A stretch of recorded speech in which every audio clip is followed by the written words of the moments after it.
Welcome to this concept explainer brought to you by CBSE Score Lab of profsam.com, that is PROFSAM.com.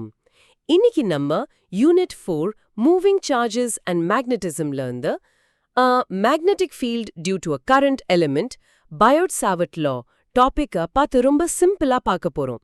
எக்ஸாம்க்கு mark குறையாம எப்படி படிக்கிறதுன்னு step by ஸ்டெப்பா போலாம். Okay, ஒரு simple கேள்வியில start பண்ணுவோம். நீங்க சின்ன வயசுல ஸ்கூல்ல ஒரு ப்ராஜெக்ட் பண்ணிருப்பீங்க, நினைவு இருக்கா? என்ன ப்ராஜெக்ட்? ஒரு ஆணி, ஒரு அயன் நெயில் எடுத்துட்டு அதை சுத்தி ஒரு காப்பர் வயரை நல்லா சுத்தி அந்த வயரோட 2 எண்ட்ஸையும் ஒரு சின்ன பேட்டரியில கனெக்ட் பண்ணா என்ன ஆகும்? ஓ, அதுவா? அது ஒரு மேக்னெட் மாதிரி மாறிடும். சின்ன சின்ன பேப்பர் கிளிப்ஸ் எல்லாம் அட்ராக்ட் பண்ணும். அது ஒரு எலக்ட்ரோ மேக்னெட். கரெக்ட், அது ஒரு எலக்ட்ரோ மேக்னெட்டா மாறும். ஆனா என் கேள்வி அது இல்ல. என் கேள்வி என்னன்னா, அந்த கரண்ட் ஃப்ளோ ஆகுறதுனால கிரியேட் ஆகுற மேக்னெட்டிக் ஃபீல்டோட ஸ்ட்ரென்த் இருக்குல்ல, ஆமா, அத அந்த ஆனிக்கு கொஞ்சம் தள்ளி ஒரு பர்டிகுலர் பாயிண்ட்ல கரெக்டா ஒரு நம்பர்ல சொல்ல முடியுமா? அதாவது இந்த பாயிண்ட்ல ஃபீல்டு ஸ்ட்ரென்த் இவ்ளோ டெஸ்லா இருக்கும்னு நம்மள கால்குலேட் பண்ண முடியுமா? அது மேக்னெட்டா மாறும்னு தெரியும். ஆனா எவ்வளோ ஸ்ட்ராங்கா இருக்கும், எங்க ஸ்ட்ராங்கா இருக்கும், எங்க வீக்கா இருக்கும்னு கரெக்டா நம்பர் வச்சு சொல்லணும்னா அது எப்படின்னு யோசிச்சதில்ல. எக்ஸாக்ட்லி. அதுக்கு தான் பிசிக்ஸ்ல ஒரு டூல் இருக்கு. இன்னும் ஒரு சர்ப்ரைசிங் விஷயம் சொல்றேன். சொல்லுங்க. நம்ம எர்த்கே ஒரு பெரிய மேக்னெட்டிக் ஃபீல்டு இருக்கு. அதனாலதான் காம்பஸ் ஒர்க் ஆகுது, சரியா? ஆமா. அது எப்படி கிரியேட் ஆகுது தெரியுமா? எர்த்தோட கோர்ல உள்ள மோல்டன் அயன்ல பெரிய பெரிய எலக்ட்ரிக் கரண்ட்ஸ் ஃப்ளோ ஆகுறதுனால தான். Wait, what? அப்போ நம்ம ஸ்கூல் ப்ராஜெக்ட்ல அந்த சின்ன வயர்ல போற கரண்ட்டும் எர்த்துக்கு நடுவுல போற பெரிய கரண்ட்டும் ரெண்டுமே ஒரே மாதிரி தான் மேக்னெட்டிக் ஃபீல்டு கிரியேட் பண்ணுதா? எஸ், பிசிக்ஸோட பிரின்சிபல்ஸ் அங்கேயும் இங்கேயும் ஒண்ணுதான். அங்கிருந்து இங்க வயர் வரைக்கும் கரண்ட்னால வர மேக்னெட்டிக் ஃபீல்ட ப்ரிசைஸா கால்குலேட் பண்ற அந்த யூனிவர்சல் ரெசிபி தான் பயோ-சாவர்ட் லா. ஓ, அத பத்தி தான் இன்னைக்கு பார்க்க போறோம். ஆமா, அத பத்தி தான். ரொம்ப சிம்பிளா சொன்னா, கரண்ட்னா என்ன? சார்ஜஸ் மூவ் ஆகுறது. Moving charges, correct. சோ ஒரு வயர்ல கரண்ட் போகுதுன்னா அந்த வயரை ஒரு சிங்கிள் பொருளா பார்க்காம அத கோடிக்கணக்கான குட்டி குட்டி பீசஸா இமேஜின் பண்ணிக்கோங்க. அந்த ஒவ்வொரு சின்ன பீஸும் அது வழியா கரண்ட் போன உடனே அதுவே ஒரு குட்டி மேக்னெட் மாதிரி ஆக்ட் பண்ணும். ஒரு குட்டி மேக்னெட்டா? ஆமா, அத சுத்தியும் ஒரு சின்ன மேக்னெட்டிக் ஃபீல்ட கிரியேட் பண்ணும். ஓ, அப்போ அந்த வயரோட டோட்டல் மேக்னெட்டிக் ஃபீல்டுன்றது இந்த மாதிரி எல்லா சின்ன சின்ன பீசஸ் கிரியேட் பண்ற ஃபீல்ட்ஸோட டோட்டல் சம்மா? பர்ஃபெக்ட்டா சொன்னீங்க. அதேதான். இதுக்கு ஒரு நல்ல அனாலஜி இருக்கு. அனாலஜினால எப்பவுமே ஈஸியா புரியும், சொல்லுங்க. ஒரு கார்டன் ஹோஸ் பைப்ல தண்ணி ரொம்ப வேகமா போகுதுன்னு இமேஜின் பண்ணிக்கோங்க. அந்த தண்ணி ஃப்ளோ தான் நம்ம கரண்ட். இப்போ அந்த ஹோஸ் பைப்பை சுத்தி காத்துல சின்ன சின்ன வேர்ல்பூல்ஸ், அதாவது சுழல்கள் ஃபார்ம் ஆகும்ல. ஆமா, சுழல் காத்து மாதிரி வரும். அந்த வேர்ல்பூல்ஸ் தான் மேக்னெட்டிக் ஃபீல்ட் மாதிரி. அந்த தண்ணி ஃப்ளோவால அதை சுத்தி ஒரு எஃபெக்ட் கிரியேட் ஆகுது. ஓகே, சோ கரண்ட்ன்ற ஃப்ளோவால அதை சுத்தி ஒரு சுழல் மாதிரி மேக்னெட்டிக் ஃபீல்ட் உருவாகுது. நல்லா இருக்கு இந்த அனாலஜி. எக்ஸாக்ட்லி. இப்போ ஒரு மென்டல் பிக்சர் கிரியேட் பண்ணிக்கோங்க. ஓகே. ஒரு நீளமான காப்பர் வயர் இருக்கு. அதுல கரண்ட் ஃப்ளோ ஆகும்போது அது லைட் ப்ளூ கலர்ல க்ளோ ஆகுற மாதிரி இமேஜின் பண்ணுங்க. Blue colour wire. ஓகே. இப்போ அந்த வயரை சுத்தி அதை டச் பண்ணாம கான்சென்ட்ரிக் ரெட் சர்க்கிள்ஸை இமேஜின் பண்ணுங்க. Red circles? ஆமா, இந்த ரெட் சர்க்கிள்ஸ் தான் மேக்னெட்டிக் ஃபீல்ட் லைன்ஸ். வயருக்கு ரொம்ப பக்கத்துல அந்த ரெட் சர்க்கிள்ஸ் நல்லா பிரைட்டா, திக்கா, ஸ்ட்ராங்கா இருக்கும். வயர்ல இருந்து தூரமா போக போக சர்க்கிள்ஸ் பெருசாகும், ஆனா கலர் ஃபேட் ஆயிடும், வீக் ஆயிடும். சூப்பர், அதேதான், நீங்களே சொல்லிட்டீங்க. இந்த மென்டல் பிக்சர் ரொம்ப கிளியரா இருக்கு. அப்போ அந்த ப்ளூ வயர்ல இருக்கிற ஒவ்வொரு சின்ன பீஸும் இந்த ரெட் சர்க்கிள்ஸ் ஃபார்ம் ஆகிறதுக்கு கான்ட்ரிபியூட் பண்ணுது, அப்படிதானே? கரெக்ட். அந்த ஒவ்வொரு சின்ன பீஸும் எவ்வளவு கான்ட்ரிபியூட் பண்ணுது, அது எவ்வளவு ஸ்ட்ராங்கா இருக்கும், அது எந்த டைரக்ஷன்ல இருக்கும்னு கரெக்டா சொல்ற அந்த லா தான் பயோட்-சாவர்ட் லா. Now let's see how NCERT defines this. கொஞ்சம் அந்த டெஃபினிஷனை ரீட் பண்ணுங்க. Okay. In the Biot-Savart's law source, according to Biot-Savart's law, the magnitude of the magnetic field dB is proportional to the current I, the element length dl, and inversely proportional to the square of the distance r.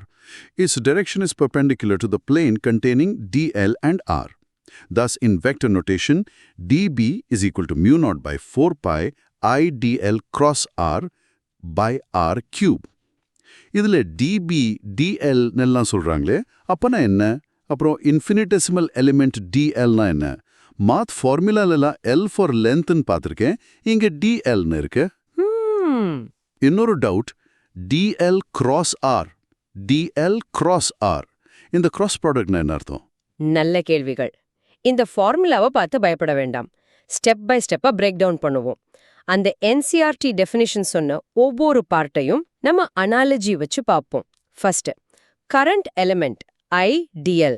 நம்ம சொன்னோம்ல, அந்த வயரை கோடிக்கணக்கான சின்ன பீசஸா நினைச்சுக்கோங்கன்னு. ஆமா. அதுல இருக்கிற ஒரே ஒரு சின்ன பீஸ் தான் DL.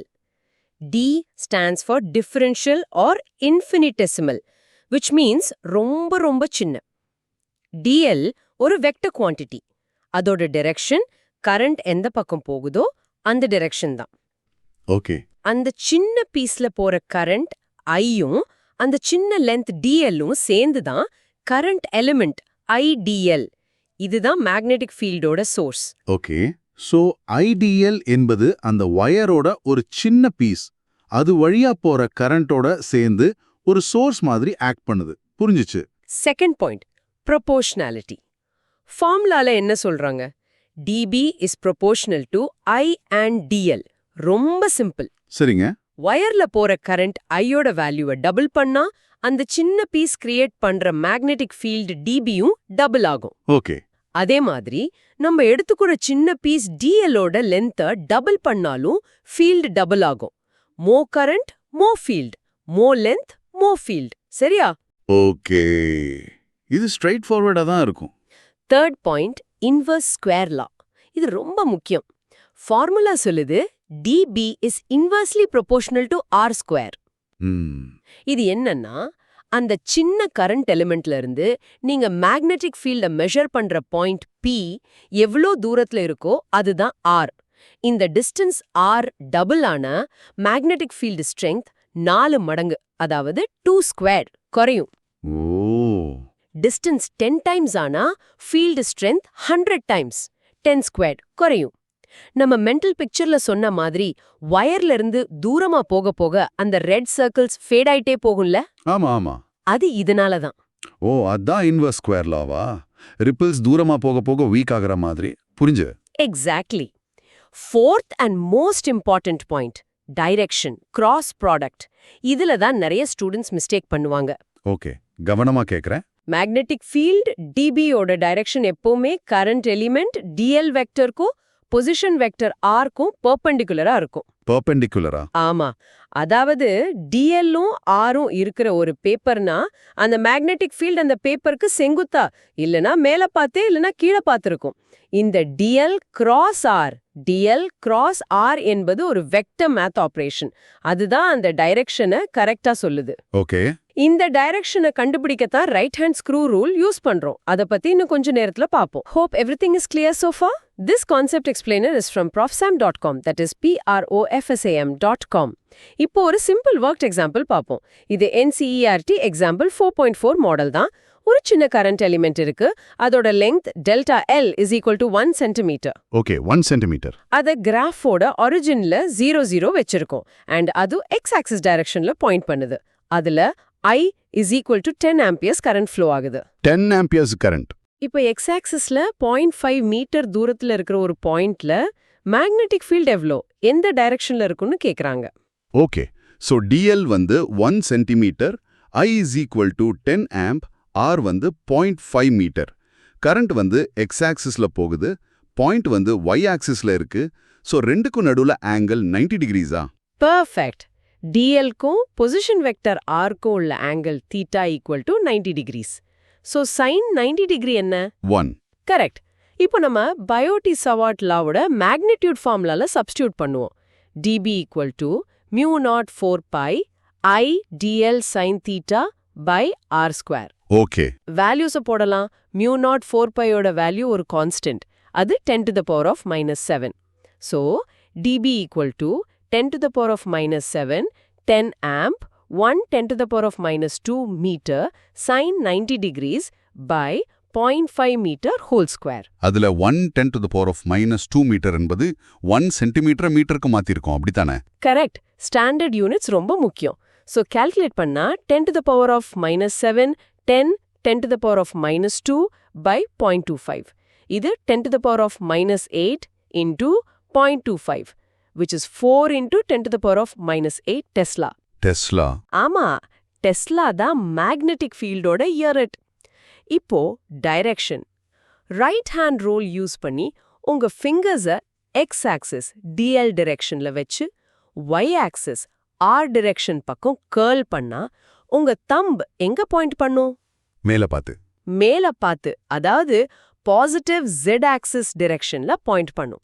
சோ அதுதான் ஃபீல்டோட டிரெக்ஷன். வாவ், ஃபார்முலாவை வச்சு மேக்னிட்யூடும் டைரக்ஷனும் இவ்ளோ ப்ரிசைஸா சொல்ல முடியுமா? ஆமா, நல்ல கவனிச்சா இந்த பேசிக் லாவை வச்சுட்டு தான் நம்ம அடுத்த டாபிக்ல ஒரு ஃபுல் சர்க்குலர் கரண்ட் லூப்னால வர்ற மேக்னெட்டிக் ஃபீல்டை டிரைவ் பண்ண போறோம்.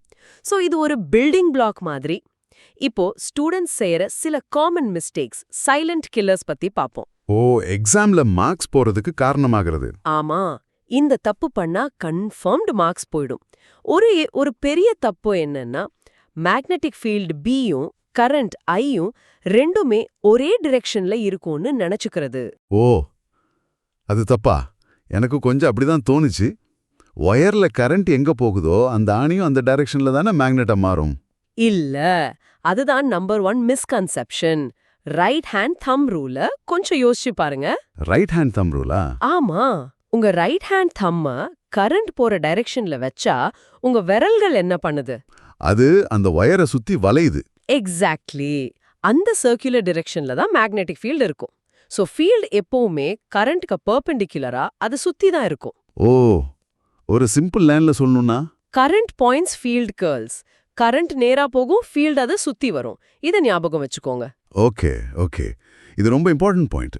So current points field curls.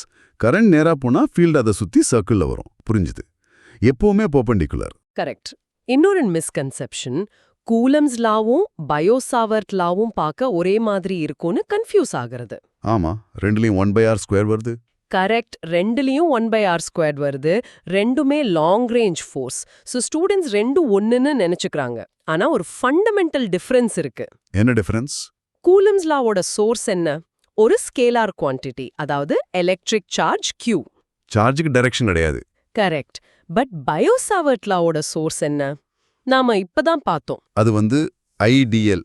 S, அது ஐடியல். ஒரு வெக்டர் குவான்டிட்டி. அதுக்கு மேக்னிட்யூடும் இருக்கு, டிரெக்ஷனும் இருக்கு.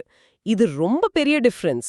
சோர்ஸே வெக்டரா இருக்கிறதுனால தான் அந்த ஃபீல்டோட டிரெக்ஷனும் ஆங்கிள பொறுத்து மாறுது. ஓ, கூலம்ஸ் லால ஃபீல்ட் எப்பவுமே சார்ஜை கனெக்ட் பண்ற லைன்ல தான் இருக்கும். ஆனா இங்க ஃபீல்ட் பெர்பெண்டிகுலரா இருக்கு.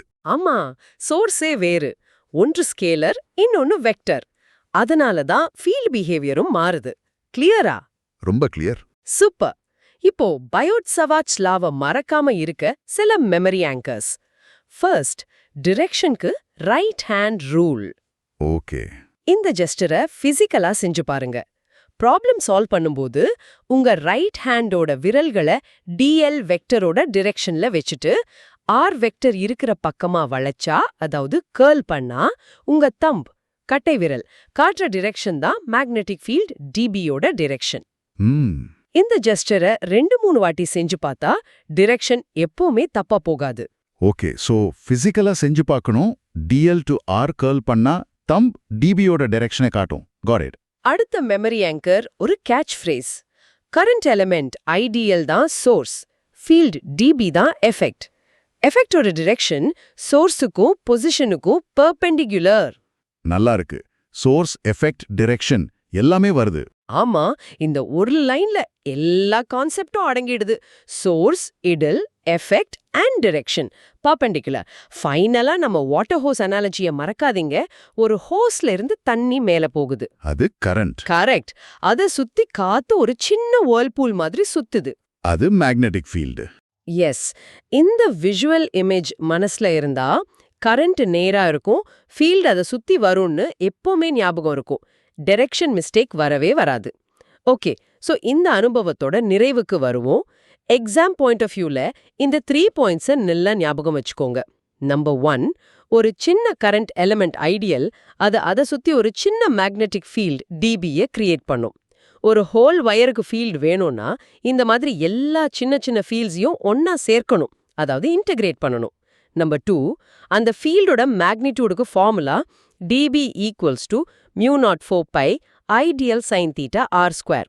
ஃபீல்டோட ஸ்ட்ரென்த், கரண்ட், லென்த் sin θக்கு டைரக்ட்லி ப்ரொபோர்ஷனல், ஆனா டிஸ்டன்ஸோட ஸ்கொயருக்கு இன்வெர்ஸ்லி ப்ரொபோர்ஷனல். நம்பர் 3, ஃபீல்டோட டைரக்ஷன் எப்பவுமே dlக்கும் rக்கும் பெர்பெண்டிகுலரா இருக்கும். கண்டுபிடிக்க ரைட் ஹேண்ட் ரூலை யூஸ் பண்ணணும். இதுதான் பயோ-சாவர்ட் லாவோட சாரம். 12th CBSE physics, chemistry and மேத்ஸ்ல மேக்ஸிமம் மார்க்ஸ் வாங்க profsam.com விசிட் பண்ணுங்க. That is PROF SAM, right? Yes, PROFSAM.com. All the best for your preparations.